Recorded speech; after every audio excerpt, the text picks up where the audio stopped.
በስመ አብ ወወልድ ወመንፈስ ቅዱስ አሐዱ አምላክ አሜን። ክቡር አባታችን መልአከ ፀሐይ አባ ፍቅረ ማርያም ቆሞስ የቤተክርስቲያናችን አስተዳዳሪ፣ አይንተ እግዚአብሔር ካህናት፣ ላይካነ ምስጢር ዲያቆናት፣ ምእመናት እንዲሁም ንጽሐ ጠባይ ያላደፈባችሁ ሕፃናት በልዑል እግዚአብሔር ስም እንደምን ሰነበታችሁ? እንደምን አደራችሁ? እንደምን አረፈዳችሁ? በቅዳሴ በምስጋና በቤቱ እንድንሰበሰብ የፈቀደልን ልዑለ ባሕሪ እግዚአብሔር አምላካችን ስሙ ከአጽናፍ እስከ አጽናፍ የተመሰገነ ይሁን። እናታችን ጽዮን በሚል ርዕስ ነው የምንማረው። ቀደም ሲል በቅዳሴያችን የተሰበከው ምስባክ አድምጠናል። እምነ ጽዮን ይብል ሰው እናታችን ጽዮን ይላል እና በውስጧ ሰው ተወለደ። ወውእቱ ልዑል ሳረራ፣ እሱ ራሱ ልዑል ፈጠራት፣ አዘጋጃት፣ እርሱ ራሱ መሰረታት፣ ሰራት ይላል። ይሄ በመዝሙረ ዳዊት መዝሙር 86 ቁጥር 5 ላይ የምናገኘው ኃይለ ቃል ነው። እመቤታችን ቅድስት ድንግል ማርያም ወላዲታ አምላክ ናት። እማ አምላክ ወላዲታ አምላክ እንላታለን። የአምላክ እናት ናት እና አምላክ ስጦታው ብዙ ነው፣ ጸጋው ብዙ ነው እና አብ ልጁን እንደሰጠን መጽሐፍ ቅዱስ ይናገራል። ልጁን ወልድን ሰጠን፣ ይሄም የፍቅሩ መታወቂያ ነው ይላል እና እንዴት ያለ ፍቅሩን እንደሰጠን እዩ ይላል።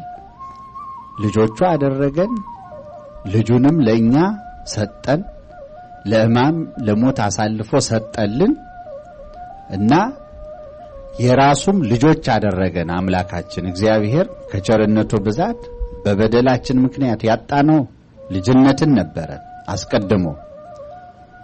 ያንን ያጣነውን ልጅነት ደግሞ ራሱ መለሰልን፣ አምነን እንድንቀበለው አደረገን ማለት ነው። ለአመኑ ለተቀበሉ የእግዚአብሔር ልጆች ይባሉ ዘንድ ምንን ሰጣቸው ይላል? ልጅነትን ሰጣቸው ይላል። ስለዚህ እኛ የማን ልጆች ነን? የእግዚአብሔር ልጆች ነን። የእግዚአብሔር ልጆች ነን።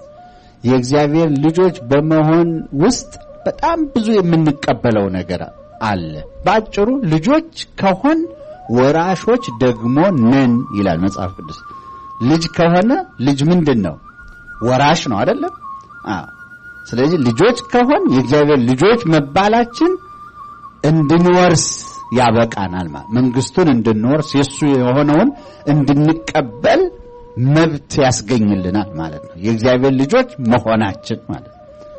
ስለዚህ እግዚአብሔር ልጆቹ አደረገን፣ በዚያ ውስጥ ብዙ ጸጋን ሀብትን ሰጠን እና ስለዚህ አምላክ ሰው ሆነ፣ ለኛ ተሰጠልን፣ ሕፃን ተወልዶልናል፣ ወንድ ልጅም ምን ሆኗል? ተሰጥቶናል ይላል። ተመልከቱ፣ አለቅነት በጫንቃው ላይ ሆናል ይላል። ስጦታችንን እንድንቆጥር ነው፣ ዘርዝረን እንድናይ ነው የትምህርቱ ዋና ዓላማ ማለት ነው። ስለዚህ ያጣነውን ልጅነት ተሰጠን፣ የእግዚአብሔር ልጆች ሆን። አብ ልጁን ሰጠን፣ የባህሪ ልጁን ሰጠን፣ ለሞት ለሕማም ሰጠልን፣ በመስቀል ተሰቀለልን። ወልድ በመስቀል ተሰቅሎ ሕይወቱን ሰጠን፣ ስለኛ ስጋውን ቆረሰ፣ ደሙን አፈሰሰ፣ ይኸውም የቸርነቱ ብዛት። መንፈስ ቅዱስን አደለን፣ ሰጠን። የዚህም ሁሉ ሀብት ባለቤቶች እንድንሆን አደረገን አምላካችን ከቸርነቱ ብዛት ማለት ነው እና ጥምቀት ልጅነት ተሰጠን፣ ስጋው ደሙ ተሰጠን፣ ሌላውም ሀብት ሁሉ ተሰጠን።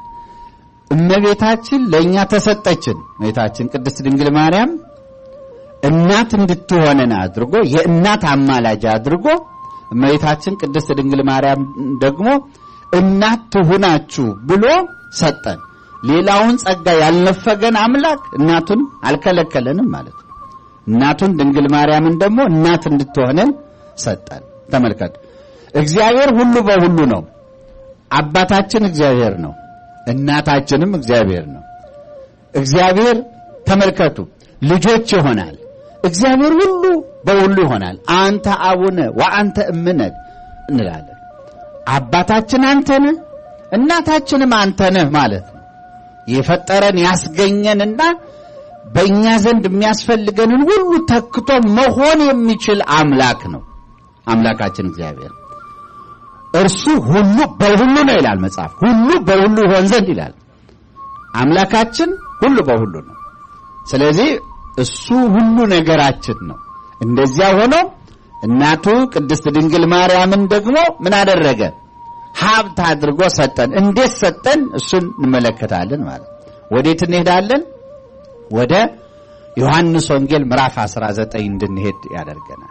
አምላካችን ኢየሱስ ክርስቶስ ለቤዛ ዓለም በመስቀል ላይ በተሰቀለ ጊዜ ከእግረ መስቀሉ ስር ዮሐንስ ወንጌላዊ ነበር የሚወደው ሐዋርያ ከእግረ መስቀሉ ስር ነበር እመቤታችንም ከዚያ ነበረች በዚያ በመከራ ሰዓት የራሱን ቁስል ያስባል ግርፋቱን ህመሙን ያስባል ስቃዩን ያስባል ወይስ ተመልከቱ ከዚያ ያለፈ ጉዳይ አለው እና እንደዚያ ባለ አስጨናቂ ሰዓት እናቱን ጠርቶ ኦ ብእሲቶ አንቺ ሆይ አንቺ ሴት አላት ነዋ ወልድኪ እነሆ ልጅሽ ብሎ ዮሐንስን ምን አደረገ ልጅ አድርጎ ሰጣት ከዚያ በኋላ ዮሐንስንም ጠርቶ ነያ እምከ እናትህ ነዋት እናት ትሁን እናት እኮ አለችው የወለደችው እናት አለችው እንደውም ታሪኳ ደግሞ በሌላ አንቀጽ ተመዝግቧል በእውነት እና የዘብዴዎስ ልጆች እናት ይላል መጽሐፍ ቅዱስ የዘብዴዎስ ዮሐንስ ወልደ ዘብዴዎስ ነው የዘብዴዎስ ልጅ ነው ዮሐንስ ወንጌላዊ እና የዘብዴዎስ ልጆች እናት ብሎ እናቱን ይጠቅስና ወደ ኢየሱስ ክርስቶስ እየለመነች መጣች ይላል ስለ ዮሐንስ እናት ሲናገር ማለት ነው በስጋ ስለወለደችው ስለ እናቱ ምን እየለመነች መጣች ጌታ ሆይ አንተ ስትነግስ አንዱን ልጄን በቀኝ አንዱን ልጄን በግራ አቁምልኝ ብላ ለመነችው ይላል ልብ አድርጉ አሁን አልገባትም ለእሷ ለልጆቿ ሹመት የለመነች መስሏታል አምላካችን ኢየሱስ ክርስቶስ ነግሳለሁ ስላለ ለነግስ ሊሄድ ነው ስላለ ይነግሳል የሚለው ስለተወራ ስለተነገረ እሱ ግን መንገስ የሚለው በመስቀል ላይ መሰቀሉን ነው አይሁድ ኢየሱስ ናዝራዊ ንጉሥ አይሁድ ብለው ከሰውታል በዚህ ክስ ተሰቅሏል አምላካችን ኢየሱስ ክርስቶስ የክሱ ጽሕፈት የነበረ እና እንደገና ደግሞ በመስቀል ተሰቅሎ በመሞት በሰው ላይ ነግሶ የነበረውን ሞት ሽሮ በምእመናን ላይ የሚነግስ ስለሆነ ሞቱን መንገስ ነው የሚለው እሱ አምላካችን ኢየሱስ ክርስቶስ አይሁድም ሲዘብቱ በትረ መንግስት ብለው በትራስ ጨብጠውታል ራሱን በራሱ የእሾ አክሊል ዘውድ ደፍተዋል እንደውም ቀኝ አዝማች ግራ አዝማች ሁሉ ያስፈልጋል ብለው ሽፍቶቹን በቀኝ በግራ የሰቀሉት ሲዘብቱ ማለት ነው እና ይሄንን ልነግስ ሊሄድ ነው እነግሳለሁ አለ አምላካችን ኢየሱስ ክርስቶስ ሞቱን ነው ይህ ሚስጥሩ ያልገባት የዘብዴዎስ ልጆች እናት ምን አለች አንዱን ልጄን በቀኝ አንዱን ልጄን በግራ አንግስልኝ አለች ከመንገሱ በፊት ቀድማ ሹመት ቦታ ስታስይዝ ማለት ነው ለልጆቿ እንዲህ አደረገች ከዚያ አምላካችን ኢየሱስ ክርስቶስ ገሰጻት የምትለምኑትን ማታውቁ ብሎ እና እሺ ብሎ መቼም ልጆቿን በቀኝ በግራ እንዲሰቀሉ ቢያደርግ ደስታ ይሰማታል እቺ ሴት ይሄ ሊሆን አይችልም ስለዚህ አልገባትም እንጂ የለመነችው ልመና የሚጎዳ ነው ስለሆነም አላደረገላትም አንዳንድ ጊዜ እኮ ለኛ ይጠቅመን የሚመስለን ነገር የሚጎዳ ሊሆን ይችላል በዚህ ምክንያት ስለለመን ነው ብቻ አደርግም ባለማድረጉም ነፍጎን ነው ሰስቶብን ነው ወደሚል መደምደሚያም አያደርስም ለበጎ ነው ጊዜው ባይሆን ነው ያልፈቀደው አምላክ ማለት ይገባል እና ታዲያ እንዲህ አድርጎ ወቀሳት ሴቲቱን እንዲህ ያለች እናት ነበረችው ለማለት ነው ዮሐንስ እናት ነበረችው አልነበረችው በመጽሐፍ ቅዱስ ታሪኳ የተመዘገበላት እናት አለችው ይሁን እንጂ በመስቀል ተሰቅሎ በስጋ እናቱ ላይ በወላጅ ያለችው መንፈሳዊት እናት ተሰጠችው። ደግሞ እመቤታችን ቅድስት ድንግል ማርያም ምን አለ? እናትህ እነኋት ብሎ አስረከበው፣ ሰጠው። ትልቅ ስጦታ ሰጠው፣ ንፍገት የሌለበት። ተሸልሞ እኮ ነው፣ እንዲሁ በቀላሉ የተገኘ ስጦታ እንዳይመስላችሁ። ኢየሱስ ክርስቶስ መከራ ሲቀበል ተማሪዎቹ ደቀ መዛሙርቱ ሁሉ ተበትነዋል። እስከ እግረ መስቀል ስር ሳይሰቀቅ መከራውን የተከተለ ዮሐንስ ወንጌላዊ ነው። እስከ መጨረሻው ስለጸና ያገኘው ሽልማት ነው። ንጹህ ነው ዮሐንስ፣ ድንግላዊ ነው። እመቤታችንን ለማገልገል የተገባ ሰው ነው። እውነተኛ መቅደስ ናትና ንጹህ ካህን ያስፈልጋታል እመቤታችን። ከዚህ የተነሳ ዮሐንስን እነሆ ልጅሽ ብሎ ሰጣት። ከዚያ ነሳዋ አይተዋ ቤቱ፣ ከዛ ጊዜ ጀምሮ ወደ ቤቱ ወሰዳት ይላል ዮሐንስ ማለት ነው። እና ለዮሐንስ በዚህ መንገድ መሰጠቷ ለሁላችን እናት እንድትሆን መሆኑን ደሞኛ በምስጢር እንማራለን። ለዮሐንስ ብቻ አይደለም፣ ዮሐንስን ለመሰሉ እንደ ዮሐንስ ለሚያምኑ እንደ ዮሐንስ በመከራ ለሚታገሱ ተመልከቱ። እና እመቤታችን ቅድስት ድንግል ማርያም ተሰጥታለች። ሰው ሁሉ እናታችን ጽዮን የሚለው ከዚህ የተነሳ ነው። እና እመቤታችን ለኛ እናት ሆና መሰጠቷ ክብሩ ለኛ ነው። እሷ እኮ የአምላክ እናት ናት። የሰው ልጆች እናት መባል ከዚያ ዝቅ ያለ ነው። እና የሰው ልጆች ለእመቤታችን ልጆች ሲባሉ ለእሷ የሚጨምርላት ክብር የለም። አንድ ጊዜ ምንድናት ማለት ነው? የአምላክ እናት ናት። ለእሷ የሚጨምር ነገር የለም። የአምላክ እናት ለኛ ግን እናት ስትሆነን ለኛ ክብር ይጨመርልናል። ለኛ ትልቅ ሀብት ነው። ለኛ ትልቅ ጸጋ ነው። ስለዚህ አምላካችን በዮሐንስ በኩል ለሁላችን እናት አድርጎ እመቤታችን ቅድስት ድንግል ማርያምን ሰጠን። እና እመቤታችን ቅድስት ድንግል ማርያም እናታችን ናት ያልነው ያለ ምክንያት አይደለም። በዚህ መንገድ ስለተሰጠችን ነው። ታዲያ ነቢየ እግዚአብሔር ዳዊት ለዚህ ነው ሰው እናታችን ጽዮን ይላል። ምን ይላል? ማን ነው እንደዚህ የሚለው? ሰው፣ በሰው ልክ የተገኘ ማለት ነው።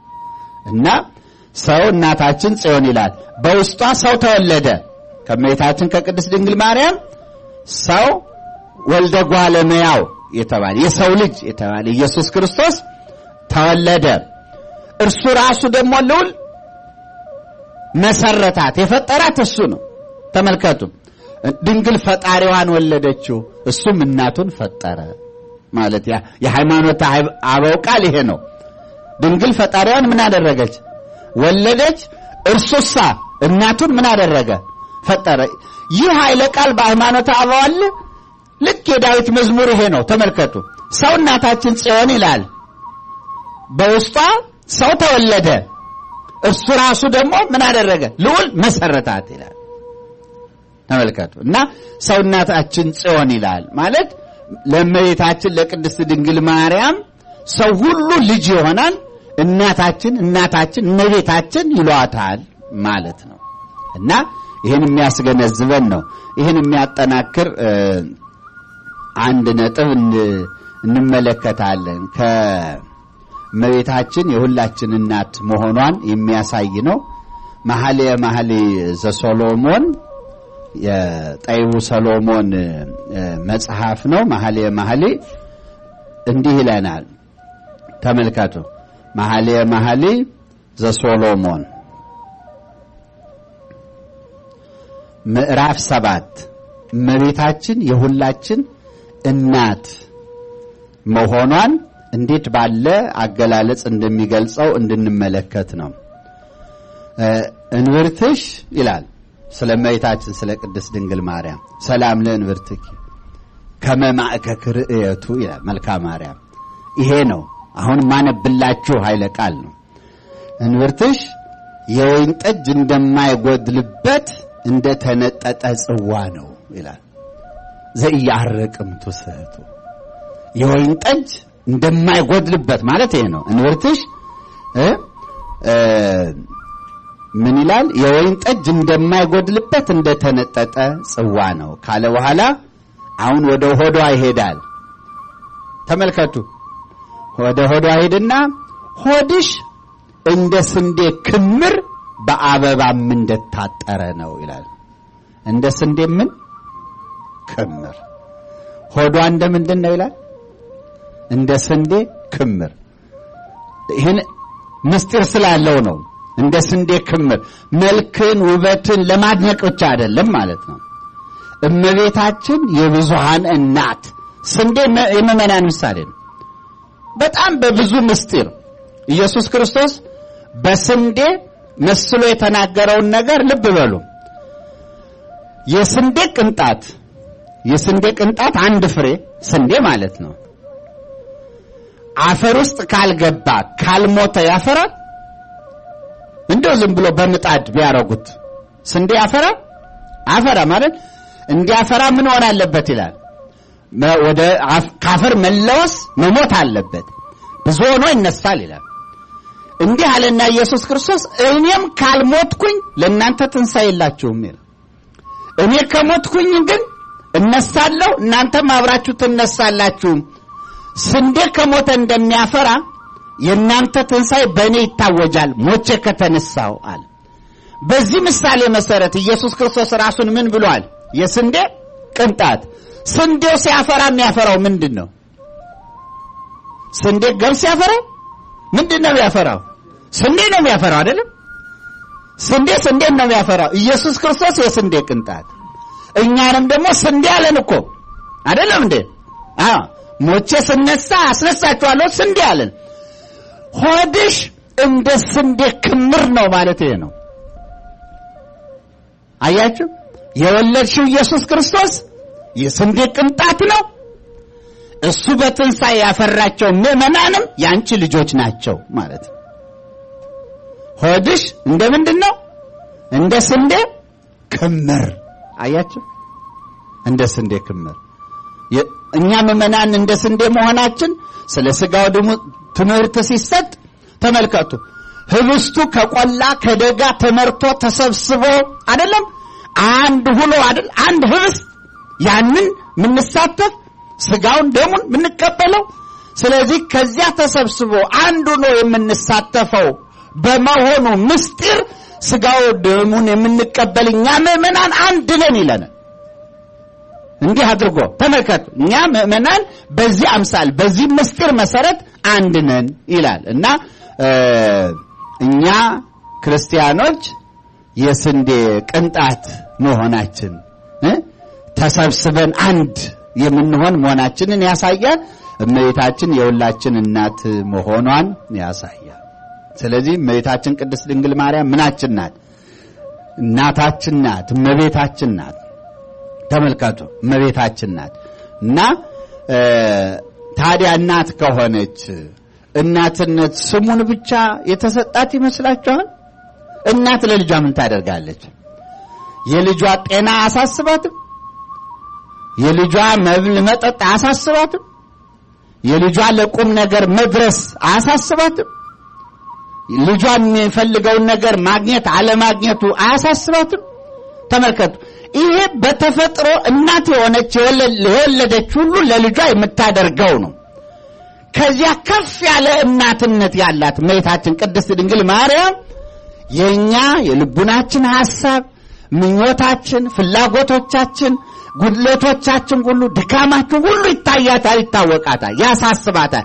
እናት ሲያደርጋት ተመልከቱ እና እናት አድርጎ ለኛ ሲሰጣት ይህ ሁሉ ኃላፊነት ነው የሰጣት ለእመቤታችን ለቅድስት ድንግል ማርያም። ይሄን እንድንገነዘብ ነው። ስለዚህ እመቤታችን ሲጨንቀን ሲከፋን ስናዝን ከመለመናችን በፊት እናት ሲገባ ሲወጣ ልጇን አይታ ምን ነው የት ነበርክ? የደከመ ትመስላለህ፣ ፊትም ምን ነው ጠቆረ፣ ከሳ ያለች ልጇን እንደምትመረምር ማለት ነው። የልጇን ጉድለትና ሙላት እንደምታስብ እመቤታችን ቅድስት ድንግል ማርያም በዚህ ልክ በዚህ ሁኔታ ታስብልናለች። ይሄ እንዲሰማን ነው እና መቼም እመቤታችን እናታችን ናት የሚለውን ማናውቀው ሆኖ ይሄን ለመንገር አይደለም። ይሄ ሁልጊዜ የምንጸልየው ምናምነው ምንኖርበት ነው። ግን ደግሞ ጥልቅ ስሜቱም እንዲረዳን ጭምር እመቤታችን እናታችን ናት። ይስም ብቻ አይደለም ማለት ነው። ሙሉ እናት ናት ከኃላፊነት ጋር ማለት ነው። እኛ ባንረዳ አንዳንዴ እኮ መቼም ወልደው ይላሉ ትልልቅ ሰዎች አይደለም እንዴ? ልጆች ልጅነታቸው ላይገባቸው ይችላል። ወላጅ ለልጅ እንዴት እንደሚያስብ እንዴት እንደሚጨነቅ ላይገባው ይችላል። የወለደው ግን ያውቀዋል። እኛ አሁን ለእመቤታችን ልጆች ነን እንላለን፣ ትርጉሙ ግን አልገባን ይሆናል። ለእመቤታችን ግን እንደዛ አይደለም። ተመልከቱ፣ እናትነቷን የተሰጣትን ጸጋ በፍጹም ሕሊና የምትረዳ እናት ስለሆነች እኛ ቸለል ብለን በተቀመጥንበት ጉዳይ ሁሉ እመቤታችን ስለኛ ታስብልናለችና የእናት ልመና ትለምንልናለች። የእናት ልመና ደግሞ አንገትም አያስቀልስም ፊትም አያስመልስም እና ይሄንን እንድንገነዘብ እንድንረዳን ልጅ ከሆን ደግሞ ግዴታዎችም ኃላፊነቶችም አሉበት። በግልጽ እናት አባትን አክብር ነው የሚለው መጽሐፍ ቅዱስ አይደለም?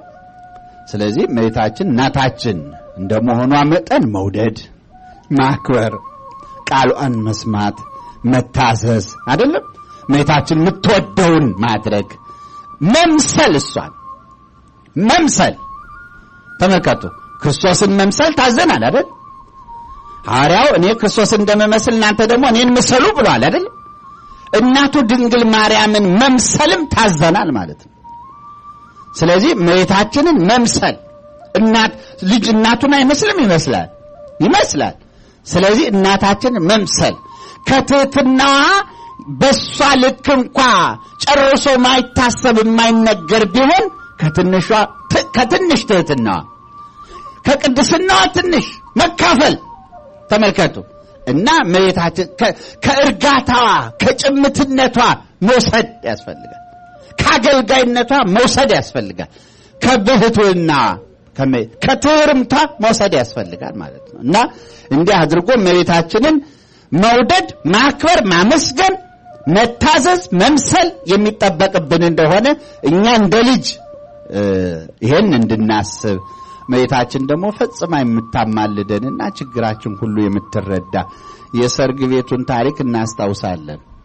እና ያን ሁሉ ለመተረክ አይደለም፣ ግን በቃና ዘገሊላ የሰርግ ቤት ሲበሉ ሲጠጡ የወይን ጠጅ ባለቀ ጊዜ ልብሷን የሳበ አማልጅን ከጉድ አውጭን ያላት ማንም የለም። የወይን ጠጅ ማለቁን ራሷ አውቃ ነው። ሌላ የተጻፈ ነገር የለም እዚያ ውስጥ። ተመልከቱ፣ አውቃ የተሰጣት ጸጋ ነውና ወደ ልጇ ሄዳ ንገሪልን ያላት ሳይኖር ልጄ የወይን ጠጅ አልቆባቸዋል ብላ የነገረች እናት ናት እመቤታችን። ከዚህ ታሪክ ውስጥ ይህን መዞ ማውጣት ያስፈልጋል። በእውነት ግን ማን ነግሯት ነው ማለት ያስፈልጋል። ማንም የነገራት ሳይኖር አማልዳለች ማለት ነው። ይህ ብቻ አይደለም። በእውነት ያ ወይን ሲገኝ በሷ አማላጅነት በልጇ ቸርነት አሳዳሪው የወይን ጠጅ ማለቁን እንኳን አያውቅም ነበር። እንኳን የተገኘውን የመጣውን ማለት ነው። አዲሱን የወይን ጠጅ ይቅርና የነበረው ማለቁን እንኳን አያውቅም። እንዳለቀ ቢቀር እመቤታችን ባታማልድ ኢየሱስ ክርስቶስ አምላካችንም ተመልከቱ ያንን ወይን ባይሰጥ ኖሮ አሳዳሪው ሳያቅ የወይን ጠጅ እንዳለቀ ሳያቅ የሚያልፍበት እድል ነበር። መቼም አምጡ አድሉ ማለቱ አይቀርም። በመጨረሻ ምን ይባላል? የለም አልቋል ይባላል። አያፍርም? ያፍራል። ነገር ግን ማለቁን ሳያቅ ሳይሳቀቅ መደንገጥ ሳይጀምር ማለት ነው። እመቤታችን ቀድማ አውቃ የወይን ጠጅ ተገኝቶ ወስደው ሲሰጡት ቀምሶ ልክ እንደው በአይነት ጠጅ እንደነበረው ሰው አስቦ ራሱ ይሄን ነበር ቀድማችሁ ማምጣት የነበረባችሁ እኮ ነው ያለው። አስደንቅም። ይሄ ልክ እንዳለው ሰው ማለት ነው። ከየት እንደመጣ እንኳን ሳያቅ ምን ሊያጋጥመው እንደነበረ የተደቀነበትን አደጋ እንኳን ሳያቅ ነው ችግሩ ያለፈው እኮ። ስለዚህ የእመቤታችን የአማላጅነት ነገር እንዲህ እንደሆነ እንድናስብ ነው። አሁን እኛ የምናስባቸው ብዙ ችግሮች አሉ። በዚህ ብታማልደን በዚህ ብትለመነን እያልን አይደለም። ይሄ የምናውቀው ነው። የማናውቀው ስንት ችግር አለ። ያለፈ ስንት ችግር አለ። በእውነት ስንት ችግር አለ። እንደው ደጋግ አባቶች ትልልቅ አባቶች ምን ይላሉ? አሁን ባለው ሁኔታ በአገር በቤተ ክርስቲያን የሚለውን መቼም አያሳስበንም? ያሳስባል አይደለም? አንድ ሰው ምን አለ? እንደው አባቶች ምን ይሉ ይሆን? ዝም አሉን፣ መልእክታቸውም ጠፋ ተብሎ ተጠየቀ። እንዲህ ደጋግ አባቶችን የሚያገኝ ሰው ነው። ምን አለ መሰላቸው? አሁን እነሱ የሚሉት ጸልዩ ብቻ ነው፣ ሌላ መልእክት የላቸው። ምንድነው? ጸልዩ ብቻ ነው። አንድ ሁለተኛ አሁን እንዲህ ስንሆን ብሎ ጥያቄ ሲያነሳ ምን ሆናቸው? አሁን እኮ የሆነው እግዚአብሔር ሊያደርገው ያሰበውን ትቶት ነው። አሁን የሆነው ተመልከቱ፣ እግዚአብሔር ሊያደርገው ያሰበው ሊያመጣ ያሰበውን ትቶት ነው። ተመልከቱ፣ እኛ አሁን ከሁሉ የመጨረሻው ክፉ ነገር እየሆነ እንደሆነ ነው አይደል ሊናችን የሚሰማ የተረበሽ። ግን መቼም ክፋታችን እንዴት እንደበዛ አመላካች ነውና ይሄን ቁም ነገር ወደ ህሊናችን እንድንወስደው ነው እና ከትምህርቱ ጋር እንድናዛምደው ነው። ቅዱሳን ዝም አላሉም ማለት ነው። ጸልየዋል፣ ማልደዋል። ተመልከቱ፣ እመቤታችን ዝም አላለችም፣ ማልዳለች ማለት ሊመጣ ካለው ነገር እኛ አልገባንም እንጂ እንዴት ተቀነሰ? እንዲህ ከሆነ እንዴት ተነሳ? በዚህ በሰርግ ቤቱ ምሳሌ ሳናውቀው ተቃጥቶ የነበረ የተመለሰ ብዙ መከራ ብዙ ችግር አለ ማለት ነው። በግል ህይወታችንም እንደዚሁ ነው። አንዳንድ ጊዜ እኮ እንደው ጭው የሚያደርግ ነገር በቤተሰብም እንዲህ ሲከሰት አይስማ አትስማ እያል ምናሳልፈው ነገር አለ አይደል? እሷ አትችልም እሷ አይችልም እያል ቤተሰብ ውስጥ እንዳይጨንቃቸው ይታመማሉ ይረበሻሉ እየተባለ እኮ የሚታለፉ ሰዎች አሉ አይደል? ከሆነው ነገር እንዳይሰሙት እንኳን ማለት ነው ጥንቃቄ የሚደረግላቸው። እመቤታችን በእንደዚህ አይነት ሁኔታ ነው ያማለደችን ያለችው ነው። ስለሆነልን ብቻ በግልጽ ስለተረዳ ነው ብቻ አይደለም ምስክርነት መስጠት የሚኖርብን። በሃይማኖት ሰፋ አድርገን አይተን እመቤታችን የጭንቅ አማላጃችን ናት። የእናት አማላጅ ናት፣ የጭንቅ አማላጅ ናት። ስለዚህ ክርስቲያኖች እንዲህ ባለ ተስፋ ነው የምንኖረው። አሁንም በእውነቱ ስለምንሻው ነገር በዚህ በጾም ማመልከት መለመን ፈጣሪያችንን ይገባል። የእመቤታችንን አማላጅነት ደጅ መጥናት የሙጥኝ ማለት ያስፈልጋል የሚለውን አጽንኦት ሰጥቶ ለመናገር ነው እና ጊዜው የሱባኤ ነው፣ የልመና ነው። መልሶ መላልሶ ፈጣሪን መለመን ስለ ራስም ሕይወት ስለ ቤተ ክርስቲያንም ስለ ሀገርም ስለ ዓለሙ ሁሉ ጸሎት ልመና መልጃ አጥቆ ማድረግ ያስፈልገናል ለማለት ነው። ይቆየን። የሰማነውን በልቦናችን ጽላት ጻፈልን። የእግዚአብሔር ቸርነት የድንግል ማርያም አማላጅነት አይለየን። አሜን አሜን። አብራ ያሰማን።